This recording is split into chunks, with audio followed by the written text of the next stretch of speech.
अब हम बात करते हैं ग्रुप बाय फंक्शन की। तो पांडास में data frame dot group by function जो होता है, it is use to split the data into groups based on some criteria. तो बेस्ड ऑन सम क्राइटेरिया मतलब कि कुछ भी कंडीशन या क्राइटेरिया के बेस पे हम डेटा को स्प्लिट करते हैं, और स्प्लिट करके फिर जो क्राइटेरिया के बेस पे जैसे कुछ डेटा आया एक पार्ट पे, दूसरा डेटा आया दूसरी साइड, फिर उसका कुछ एग्रीगेट करते हैं या कोई और इसमें फंक्शन लगाते हैं, and then we get the output. तो जो ग्रुप बाय फंक्शन होता है, तो it works based on the split apply and combine strategy. ऐसे इसको समझते हैं ये इमेज के बेसिस पे।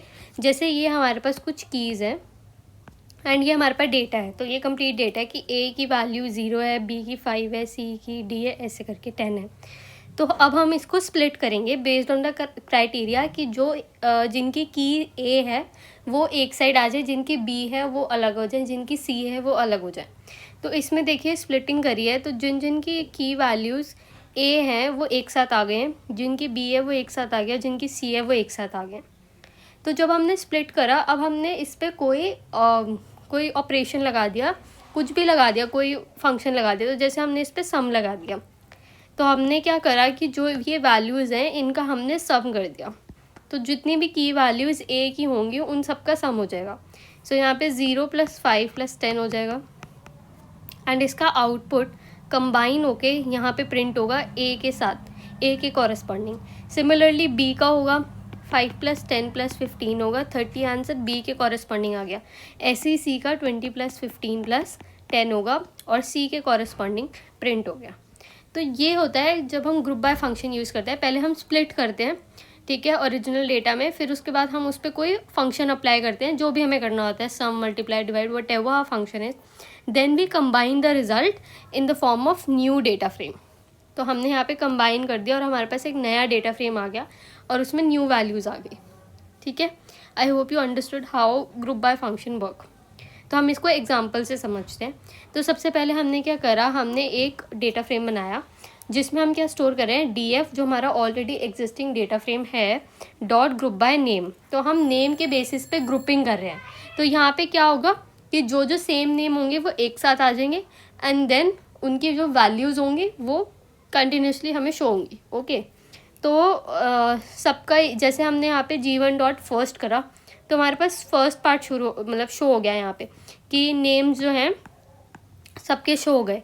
UT1 के सबके पहले स्टार्टिंग के हो गए, फिर UT2 के स्टार्टिंग के हो गए, ऐसे करके। हमने जब यहाँ पे G1 डॉट गेट ग्रुप रमन पास करा, तो हमें सिर्फ रमन के रिकॉर्ड्स शो हो गए। अच्छा, अब इसको थोड़ा और अच्छे से समझे। हमने एक और डेटा फ्रेम बनाया एंड हमने उसमें क्या पास करा, DF डॉट ग्रुप बाय। हमने दो चीज़ें यूज़ करी, नेम और UT। तो हम कह रहे हैं कि नेम और UT दोनों के कॉलम से ग्रुपिंग कर दो। तो यहाँ पे देखिए जब हमने पास करा डॉट फर्स्ट हमारा एक मेथड होता है जो प्रिंट करता है फर्स्ट 5 रिकॉर्ड्स, है ना। तो हमने यहाँ पे जब लिखा तो हमारे पास क्या आया, सबके नाम आ गए, ठीक है, और सबके यूनिट्स आ गए 1 2 3 1 2 3 1 2 3 ऐसे। तो यहाँ पे ग्रुपिंग हुई। तो पहले क्या हुआ, हमारे पास डेटा था, हमने उसको स्प्लिट करा किसके बेस पे, नेम और यूनिट के बेसिस पे। ठीक है, जैसे हमने उसको स्प्लिट करा फिर उसके बाद हमने कंबाइन करा, तो जो भी मिष्टी, रमन, जुहेर सबका क्या हुआ, उन सबके नाम आ गए, ठीक है, और उनके कॉरस्पॉन्डिंग ही तीनों यूनिट एक साथ प्रिंट हो गए। बट अगर आप हमारा डेटा देखोगे पीछे जाके, तो उसमें क्या होगा कि कहीं पे किसी यूनिट के रिकॉर्ड है, कहीं पे किसी यूनिट का रिकॉर्ड है।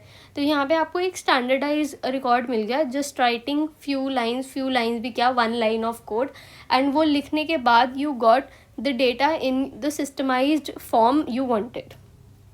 ये हम ग्रुप बाय इसलिए यूज़ करते हैं। तो हमें इससे क्या बेनिफिट होता है कि हम इसमें ग्रुप बाय के साथ एग्रीगेट यूज़ करके बहुत ज़्यादा आराम से अपना डेटा शो करा सकते हैं, जो भी हमें रिक्वायर्ड है, जो भी हम वैल्यू चाहते हैं किसी भी चीज़ की। जैसे यहाँ पे आप देखिए हमने ग्रुप 1 नाम का एक और डेटा फ्रेम बनाया है जिसमें हमने DF dot group bye UT store करा। तो हम क्या करें, डॉट ग्रुप बाय UT, तो सारे UT की ग्रुपिंग होगी 1 2 3 1 2 3, और हमने उसको स्टोर कर लिया उसमें।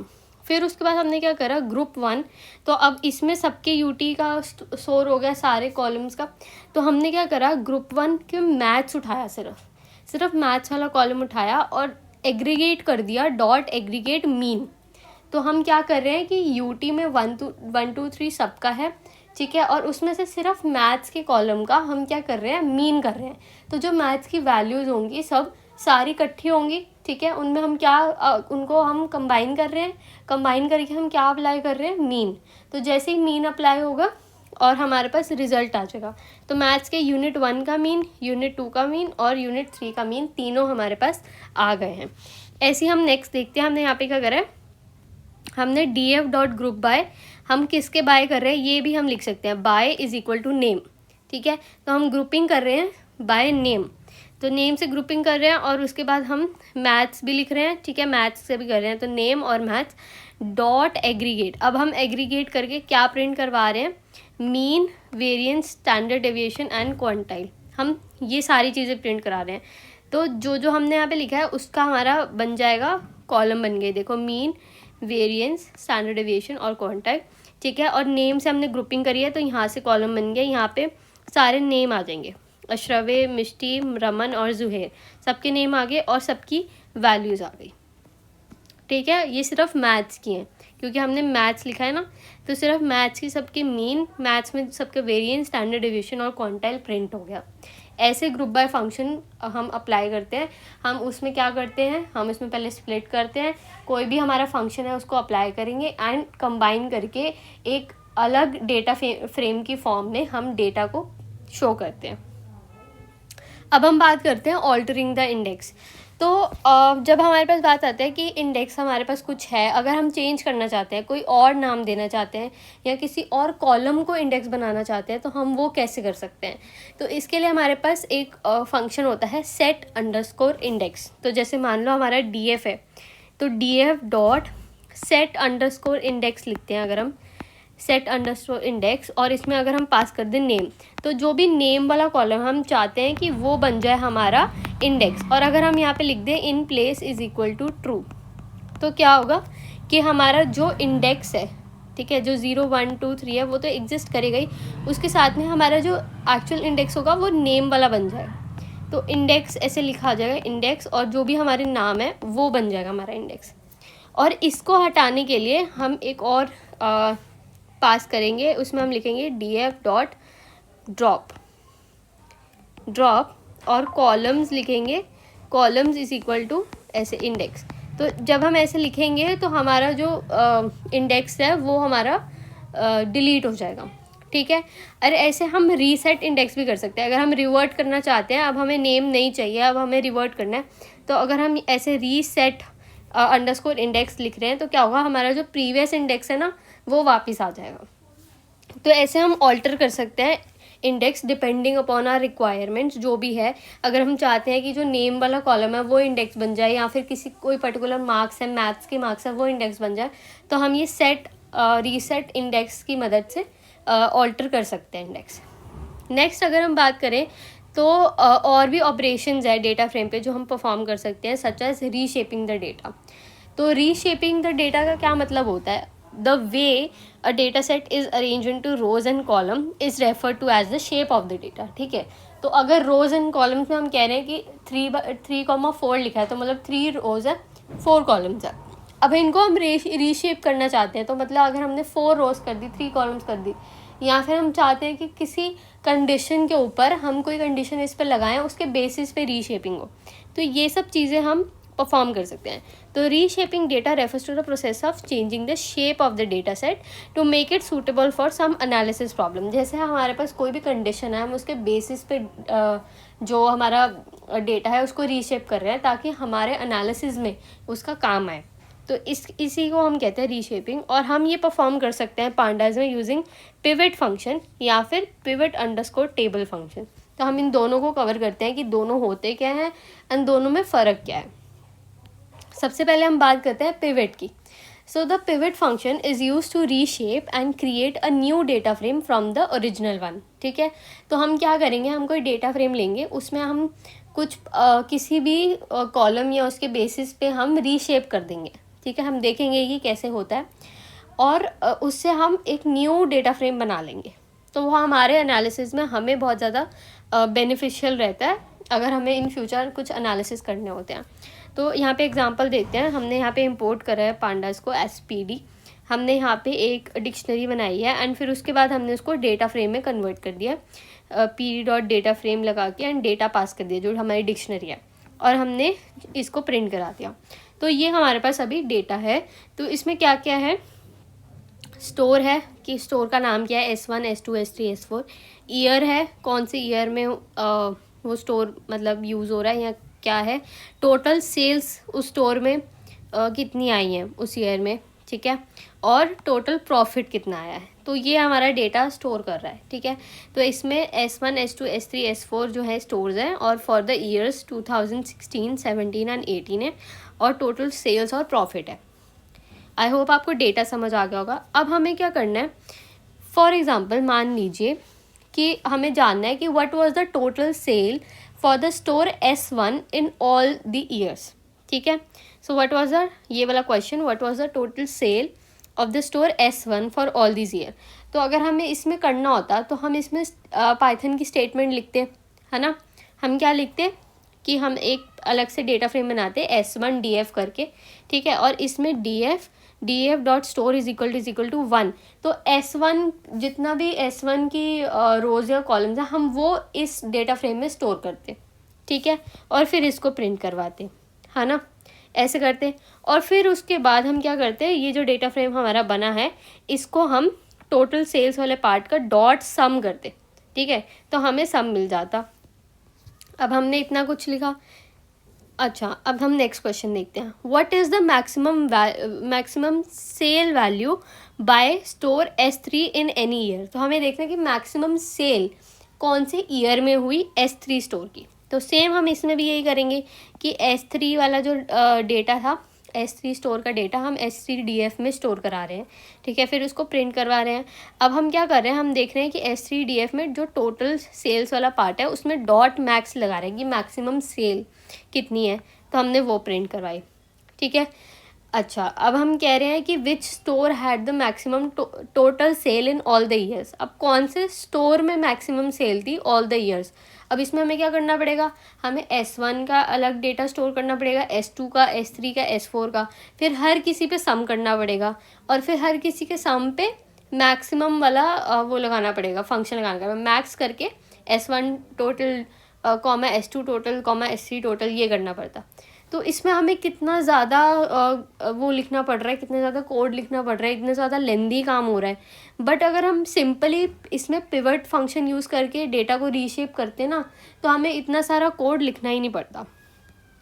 एग्जाम्पल लेते हैं, ठीक है। अब हम इसमें सिंपली क्या करेंगे, अच्छा ये भी उसी का ही है कि हमें मैक्सिमम प्रिंट करवाना है कितना, ठीक है। अब जो मैंने आपको एग्जांपल दिया कि हर एक स्टोर का, तो विच store had the maximum total sale in all the years. तो उसमें हमने देखो क्या करा, स्टोर S1 का हमने अलग डेटा फ्रेम बनाया, S2 का, S3 का, S4 का, फिर हमने S1 टोटल में क्या स्टोर करवाया, S1 DF total sale dot sum.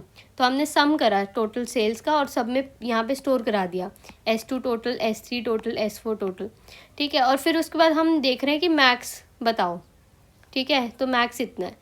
तो ये इतना सारा लेंदी काम लिख रहे हैं, इसको अवॉइड करने के लिए हम पिवटिंग करते हैं। तो पिवट फंक्शन में हम क्या करेंगे, we need to specify multiple column names in the value of parameter, मतलब value parameter of pivot function. तो देखते हैं कैसे करते हैं। तो यहाँ पे हमने पिवट 2 नाम का वेरिएबल पास करा, और हमने यहाँ पे इसमें स्टोर करा है df.pivot, पिवट फंक्शन लगाया। हमने इंडेक्स में इज इक्वल टू स्टोर लिख दिया, मतलब कि हमने जो इंडेक्स कॉलम था उसको हमने, सॉरी, जो हमारा स्टोर का कॉलम था S1 S2 S3 S4, उसको हमने इंडेक्स बना दिया, ठीक है। अब हमें कॉलम्स क्या चाहिए, कॉलम्स में कौन सी वैल्यू चाहिए, ईयर। तो जो ईयर वाला हमारा कॉलम था वो क्या बन गया, वो हमारे कॉलम्स बन गए, ठीक है। जो ईयर का कॉलम था 2016 17 ऐसे करके, ठीक है, अब वो क्या बन गए, कॉलम्स बन गए, देखो 16 17 18, ठीक है। और फिर से 16 17 18 है, ये भी मैं अभी समझाती हूँ कि अब हमने वैल्यूज़ में, मतलब कि जो हमारा अंदर डेटा होगा ये कौन सा होगा, तो हमने वैल्यूज़ में पास करा total sales and total profit. तो हमने 2 पास करे इसलिए हमारे पास ये 2 हैं। ऐसे मान लो यहाँ पे एक इनविजिबल पार्टीशन है, तो यहाँ पे ये टोटल सेल्स की वैल्यूज़ है for S1 S2 S3 S4 for the year 2016 17 and 18, और ये टोटल प्रॉफिट की वैल्यूज़ है for the year 2016 17 and 18 for the store S1 S2 S3 and S4। I hope you understood कि कैसे ये work कर रहा है। ठीक है, तो इसमें हमने इंडेक्स मेंशन करा है, इसमें हमने इंडेक्स को स्टोर बना दिया, ईयर को हमने कॉलम बना दिया, और इसमें जो वैल्यूज़ है वो टोटल सेल और टोटल प्रॉफिट की है। ठीक है, तो हमें अब इजीली पता चल रहा है कि टोटल सेल S1 2016 में कितनी हुई थी, इतनी हुई थी, 17 में इतनी हुई थी, 18 में इतनी हुई थी, S4 की कितनी हुई थी, 17 18 का उसमें डेटा अवेलेबल नहीं है तो नैन आ जाएगा। ठीक है, तो जहाँ जहाँ डेटा नहीं होगा वहाँ नैन की वैल्यू आपको दिखेगी। तो इससे क्या हो रहा है, हमने इजीली डेटा को रीशेप कर दिया। ठीक है, यूजिंग पिवट फंक्शन। तो ऐसे हम पिवटिंग परफॉर्म करते हैं। ओके, हम एक और एग्जांपल देते हैं। तो हमारे पास यहाँ पे डेटा नाम की डिक्शनरी है जिसमें हमारे आइटम नाम का एक कॉलम है जिसमें सारे लिखे हुए हैं, कलर्स है, प्राइस है और यूनिट्स इन स्टॉक है। तो हमने इसको डेटा फ्रेम बना दिया DF। ठीक है, और हमारे ये कुछ ऐसा डेटा है।